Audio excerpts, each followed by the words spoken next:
Money Nigeria for into quay abesi omuntem. What ya so? Ghana for omunim si na sitting ya maso. Ube fi na sike so ati ni na echi.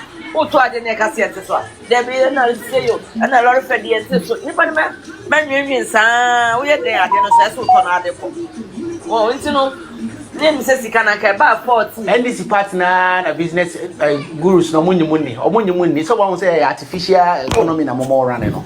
Sika ba 40 na ka eja euro the 40 years fa say okay before na euro say tama dollar the cost 17 na euro ko black market it minya na 18 into ba u put sika ba 20,000 na bibia o timi to ade o timi ye container and then u timi fa ade o be to ade no wa na sika no so te o be ba ha no before be to anwe sika no ko shora before yes o be ba back oh na sika no so asati oh yeah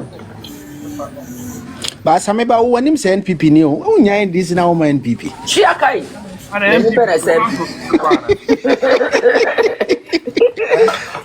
oh you noble person who nya NDC na wo na mommy when him say we a very nice guy oh when is interesting I'm from redeem some of an na wow audition to say abi o nti obi audition no be do them one with a bit of audition Debbie no bani na popa mitimi bona boyam sa me bona boyam sa se no ni hantia ye nje sha ase no life na so serious ye pen ko no mu bi sem fo ne boy adwen kire wo mo na mo teso no mo pen ko na ho amra mu bi kana ko kire wo Masa ayi ede wuntumi munya wuntumi asem ka ye nyina ya NPP communicators omo solid na wuntumi so na ne most munya wuntumi ka yo ya they bring you wuntumi credibility down ana munya bi kan after so ko yi gold no ogo ya do refisi ya to about 2020 we ho fi wona wuntumi credibility drop Mami jena no pokwa jo semana wuntumi ka fa no na se fata obi a want to credibility there na bring down na munya bi kan na want to for fans so NPP man can I come benya ho I say dem we ni want me dey no kwanya me no ye go pa want me obwa obi a mahama ni sinkonya ye na so na mejo ni mo no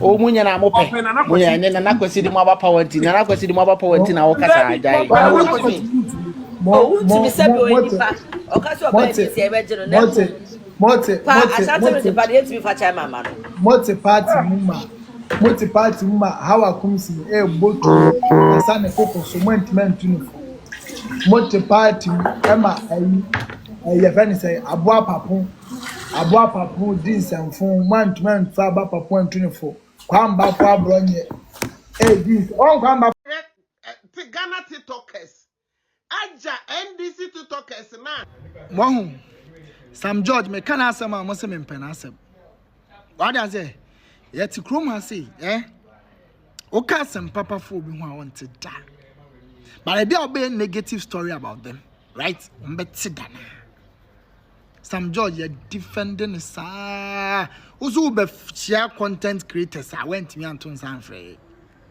invitation keki na ye content creators social issues ayeye political content ayeye environmental stories ayeye and na ye the yen create jokes into yen content creators and na yen the atem yen show lifestyle showing na content creating into ba be show mom ye lifestyle for no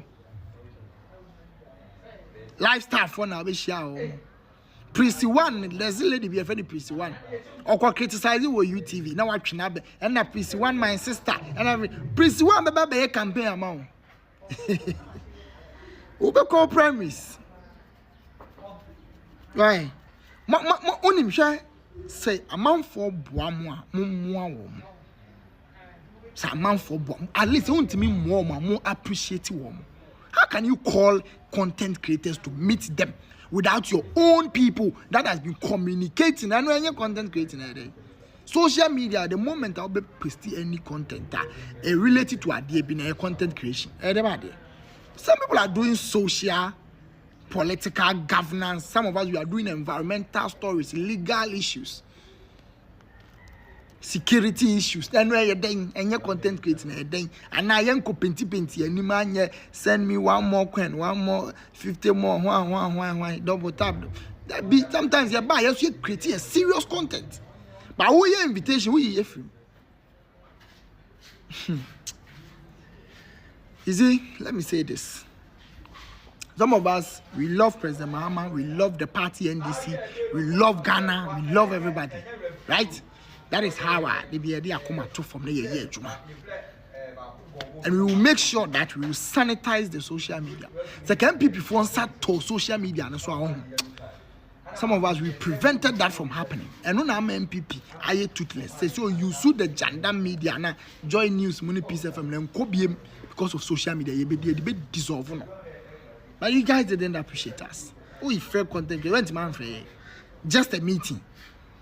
Ako share we mu kwesi official mu share almost in na dey nti here dey share yes nti here dey jump. It's all good, Charlie. It's a normal criticism. Why? I was here for. Me wo constituency me nu bi organa ha minim wo mo. Sempum 20 na yeto apapa dia eni se ma mo kwan ma mo to ababio. E wo se agi o mo nyina ga voter ID card efiri wo mo nsem. Bako ene ye wo constituency. Ye wana wo Peter mewu. Wana wo Peter mewu na onya ma ye ho constituency. Hwe wo mo kwan. Hwe wo mo kwan se na sitie. Sa kwan we ya da ho saa obia ni ho no ma wo ye ma wo mo kopim se 2016 omoto abama nanado me obeye president or appointee wana wo Peter Amewu as a energy minister and sana mpumtu wo siase e wo constituency mo here de wana wo Peter Amewu ye no wo no ya san to about 2020 no san win ye na osan nya ministerial position mo hu omokwan hwe Peter Amewu san no adwuma no Peter Amewu ona wo Peter Amewu nsa no adwuma no nanso hohoefo ahwe nyame anim ayehwe han akwakoto aba atia papa we ya mana akwakoto na fie puntu na mompa na ana se de nti amaye to aba no na munnim uwi a wasan aba besu akire ese wo to aba nso wonya development ni etoso mienu eye Nandom constituency. Honorable Ambrose Dairy. Na Honorable Ambrose Dairy nyamba ye MP ewa Nandom no. Mo hwe Nandom kwan. Efiri Nandom to Hamile kwan no. Me say nkofo we bresa eto aba na omo ne Laura ene bom. Ena Laura omo ti omo ho na omo ti we no. Enne Ambrose Dairy nti ama Nandom asan aba betumpon aja Laura baland Laura ene ye constituency a district assembly capital by enne because of Ambrose Dairy modern wa born wo Nandom ntino enne Nandom constituency no watumpon achen Laura mo hwe kwan a oye gu ho no Ambrose Dairy nsa no adwuma no bohos out tuma constituency no yakaka se 159 boreholes no tuma omo enkurase bako 50 something ena 59 ena omo light na ema oto nikanika de ma omo as a group na oto nikanika ma omo de yam omo no ma no emu ni ho youth awa fa omo adwuma ya omo ankaseka ama omo assemblymen for Beye 90% APA bonte be ka say adwuma Ambrose Dairy ye no ebin sida e wa Nandom constituency no Nandom youth a omo wankran e ba bonte e be ye press conference e bo Ambrose Dairy abaso because ni dwuma o ye enti 8 years pe o e no di ye so Laura constituency no omo ti no 2012 e be si enne how many years so obi di 8 years ateni Laura Nandom constituency no amana ba be developed area nso oma ye hwan ato abatia no nti akina sesa nipa we ba be kire me se onyam puntu a menka de na nkire no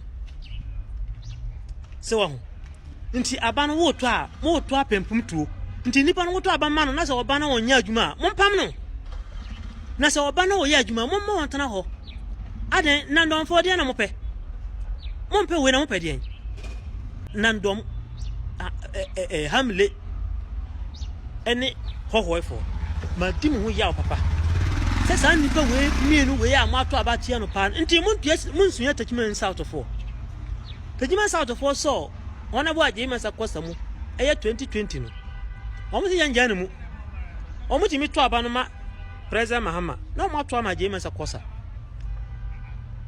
2 years ni nyina isia na siye omo ti mi to aba no ma NDC na mo ato ama aje masa kosa because omo nim se mpuntu nta omo to aba ono so na ma omo mpuntu nti aba no mo se samonsa no why this time man to aba sa biom yen to aba no se ye pempum tuo e pasa nipa na wo to aba na ma no o fa serious but se wo hu se enye mpuntu nti na wo to aba na mom e ye petty things ana se emotions any feelings bi na wo de to aba on fa serious why mesramo